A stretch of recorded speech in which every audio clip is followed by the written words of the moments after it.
Hello મિત્રો, આજે આપણે તમારે આવા બન બનાવવા છે તો ચાલો વેસ્ટેજ વાળમાંથી જે વાળ આપણે કટિંગ કરેલા હોય છે કે જે કાંઈ કામ નથી આવતા તે વાળના આપણે આજે બન બનાવીએ છીએ, જે માર્કેટમાં અત્યારે બહુ જ મોંઘા મળે છે. તો એના માટે કાંઈ નહીં, પહેલાં તો એક નેટવાળી જાળી લઈ લેવાની. આછી આવે છે જે એના માટે બન બનાવી શકીએ. પછી વાળના રોલ બનાવી અને તેમાં નાખતું જવાનું. ત્યારબાદ તે જાળી આખી ભરી લેવાની. આપણે જેવું બન બનાવવું હોય પાતળું જાડું એ અકોર્ડિંગ નાખી અને તેને જાળીમાં નાખી ફિટ કરી દેવું.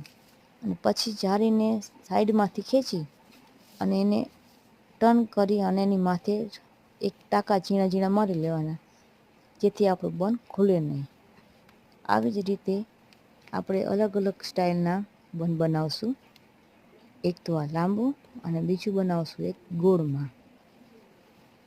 તો લાંબુ તો જો બન બની ગયું છે, તો હવે બીજા બનની વારી.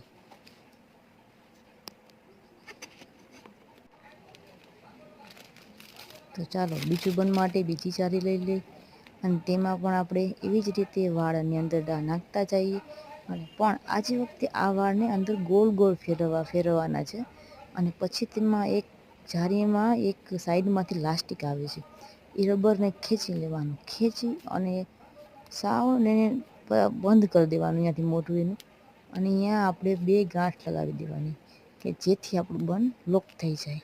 અને પછી તે પોતેલું ઇલાસ્ટિક હોય તેને આપણે અંદરની સાઈડ નાખી દઈશું એટલે બતાશે નહીં. અને આ બની ગયું આપણું રાઉન્ડ બન.